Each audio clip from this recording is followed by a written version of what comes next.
Hello, this is an update on my video yesterday regarding Meghan Markle being sued.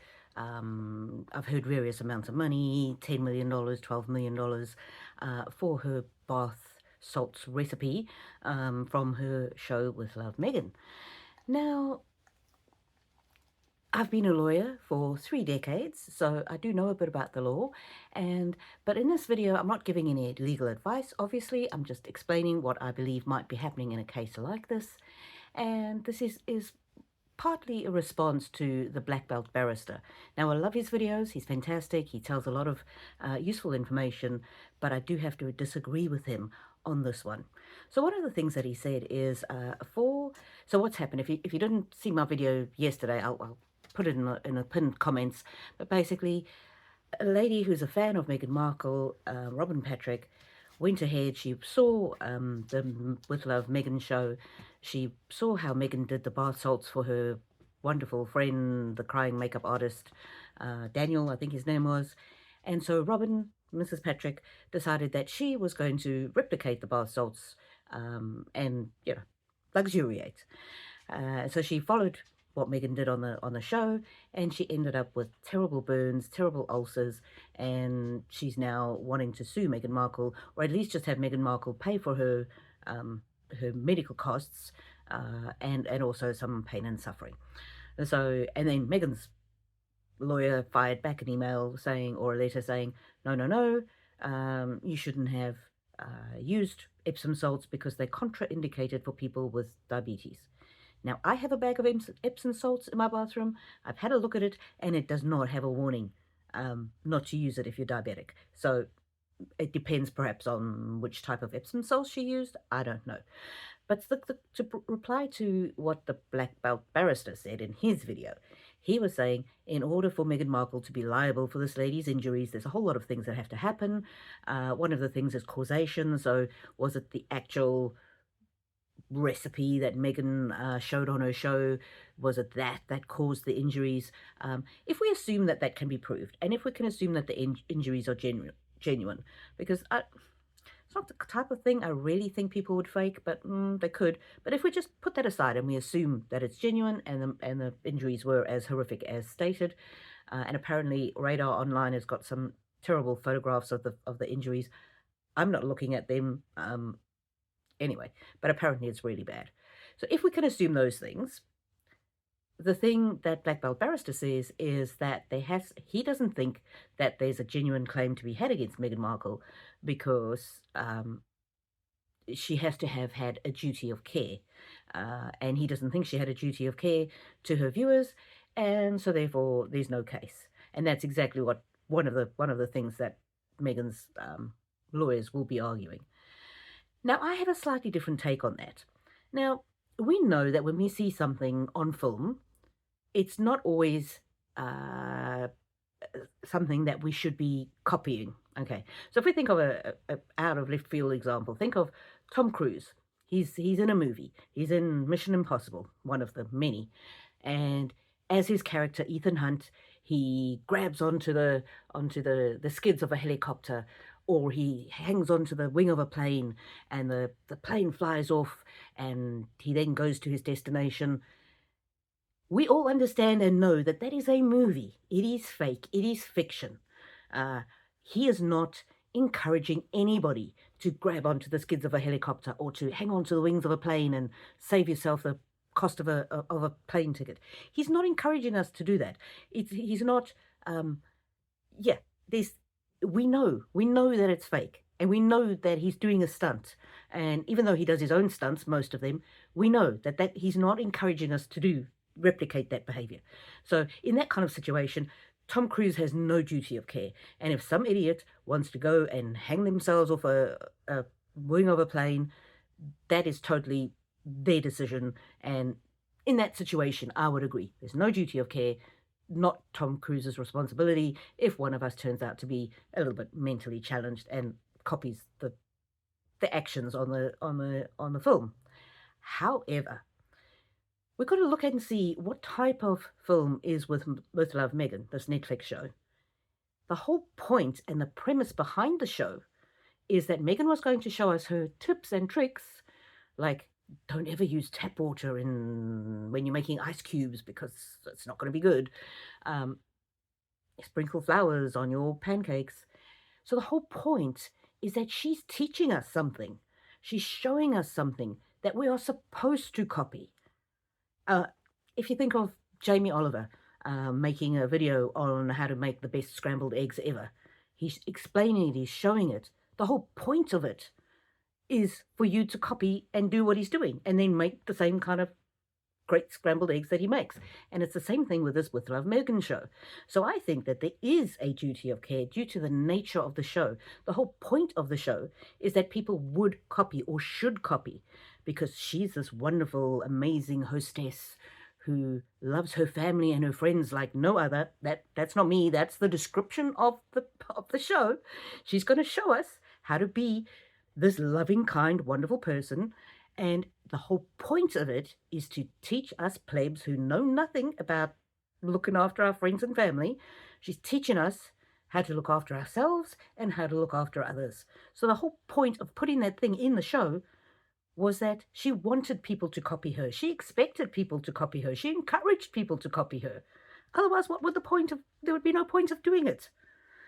Now, when she was doing that, putting everything together, the bath salts, the hectic, crazy bath salts, there was a voice off camera saying, what about the quantities, Meghan? Because she was just throwing stuff in, and there was Epsom salts and arnica oil that she was packing in there, and what's that, Himalayan salts. And so somebody off camera is saying, well, what about the quantities? And Meghan's going, oh no, just doesn't matter. Quantities are not essential. But later on, there was an actual recipe with the actual quantities that was provided. And I can't remember if that was on the Archwell website, Archwell Productions, or if that was on Netflix. Somewhere associated with Meghan was the quantities. But even absent having the exact quantities, she brushed it off during the show, saying that doesn't really matter. You can just do it by feel, kind of thing. So my view is, and sorry to disagree with the black belt barrister, my view is that there actually is a duty of care in that situation, because the whole point of the show is to get you to copy what she's doing. And if you can't copy what she's doing, then the show becomes pointless. And so, yeah, I really don't see how they can get around that argument. So now, coming back to it from the legal perspective, now, if I were acting for Meghan in this particular matter, what defense could she have? Well, black belt barrister, I don't know, he didn't say it, but Meghan's lawyers have said, what is that? Epsom salts is contraindicated in somebody who's got diabetes. But I'm not sure that really is going to help them. Even if the package that this lady, Mrs. Patrick, bought had it in the tiny print, would everybody read the tiny print? Which would you be more likely to follow? The advice of somebody who's given the advice as an authority on the film, or would you read the fine print? And I've been there was one particular court case that I remember. It was a different kind of issue, but the other side tried to get away with their bad behavior by citing the fine print on the packaging. It was a different type of law, but in that case, the judge said, people don't tend to read the fine print, so you can't just rely on the fine print to get away with not being liable. So even then, that fine print argument, I don't know. It would have been so easy. The other thing a court might look at is how easy or difficult would it have been for Netflix to just put a little warning, or for Meghan to say, now, if you're diabetic, this is not recommended for you, or seek medical advice before you do use this if you're diabetic or you have a compromised immune system. That would have been really easy for them to do. And so why didn't they do it? Were they reckless about not caring whether somebody got hurt? And so, yeah, and a lot of films do put disclaimers on. So I don't know.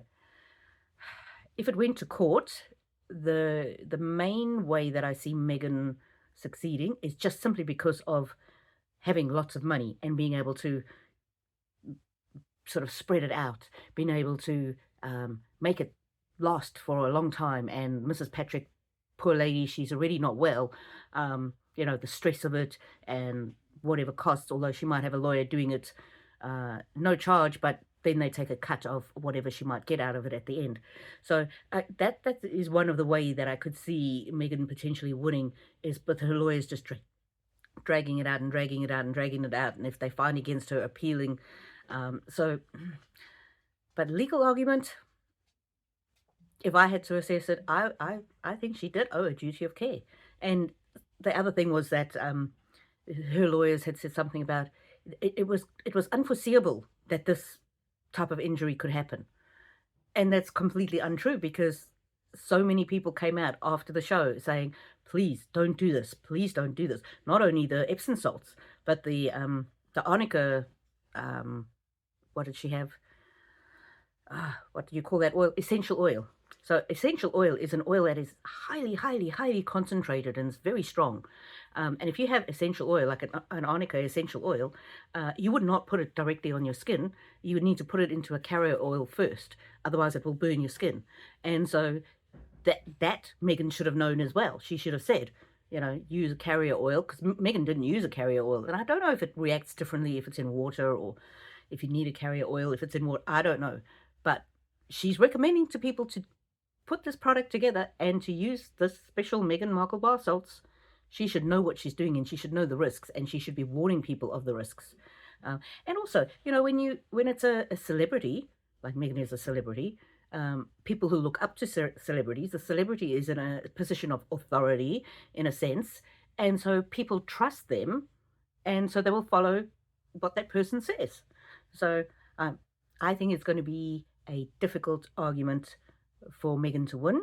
However, she's got all the money, so she might be able to wear down poor Mrs. Patrick. Anyway, I hope Mrs. Patrick recovers and gets well, and I do hope she gets her legal fees covered. Not her legal fees, well, her legal fees, but her medical fees covered, and I hope she gets something for her pain and suffering. And again, if I was advising Meghan, I would have immediately said to her just to make a confidential settlement with this lady, make it go away, don't make any admissions. The lady can't publicize it, but give her enough to cover her medical bills and a little bit extra. I mean, the amount of money that Meghan is going to pay on lawyers, especially initially, it's going to be, she could have settled it very easily for much less than what she's going to have to pay her lawyers if the case goes further. And I think probably what Meghan is hoping is that Mrs. Patrick doesn't have the fortitude or the strength or the courage to take her on in this legal battle. So that could be what they're hoping. But from a moral point of view, it's not a pleasing outcome, and it's not a good look. Not a good look for Meghan, who's trying to cast herself as this person who's all loving, this wonderful mother. What wonderful mother would put a dangerous recipe on the internet and even onto Netflix as an expert? Now, even if, say, Meghan Markle put it on there in good faith, she didn't realize that this could potentially harm somebody, but then it did. Just put yourself in that position. If that was you're this famous person, you put the recipe out there in good faith, didn't mean to hurt anybody, you didn't think it would hurt anybody. The second you found out that somebody was hurt by it, wouldn't you then, just from a moral standpoint, want to do everything you could to set it right, to make sure that person was okay, particularly if you're a person of means? Now, some people have suggested that this might be a shakedown, that Mrs. Patrick didn't get injured, and it's all a big fat lie, and somebody just trying to get something out of Meghan Markle. I don't know. Seems like a pretty horrific thing to do, and the injuries that apparently look really genuine and terrible. I don't know. I just look at her medical records. If she really has those injuries, okay, she hasn't possibly been able to prove that it was caused by the bath salts, but that's a pretty strong evidence. So I don't know. To me, from the information we have at the moment, it does not sound like a stitch up. And I think if Meghan pushes this one, and it does go to court, and Mrs. Patrick has lawyers who are prepared to go to the ends of the earth without getting paid until the very end, this could really signal major trouble for Meghan. Yeah, especially she's trying to promote herself and position herself as this Martha Stewart type figure. And I wonder what Martha Stewart would have done if this had happened to her, or Gwyneth Paltrow. I actually don't think those ladies would have been stupid enough to put such reckless information and reckless advice online in the first place. But if it had happened, I wonder what they would have done. I like to think that they would have tried to help the lady and fix it as soon as they could. And you know, when it comes to law, you have the legal side of things and then you have the moral side of things. And Meghan Markle, having chosen to be a public figure, she's going to be judged in the court of public opinion. What do you think? Do you think it's Mrs. Patrick was silly? It was her own fault. She should have read all the health warnings. She should have been more aware of her condition. Personally, I would be very surprised if there were not others out there like Mrs. Patrick who've had similar types of injuries. And if I was Mrs. Patrick's lawyer, I would be putting out adverts everywhere I could to see if anybody else had been injured and maybe change this into a class action lawsuit, because you might be able to poo-poo Mrs. Patrick and say, no, don't think that really happened.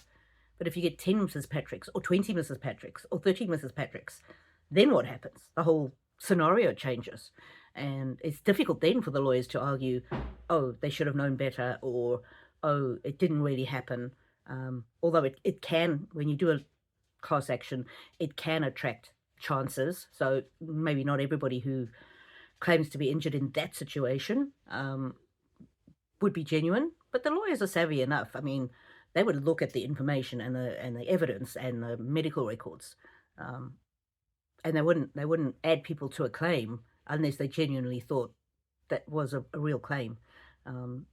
Yeah, they wouldn't add people in that they believe is just making it up. So anyway, we will watch this one with great attention and see how it goes. Thank you all for listening.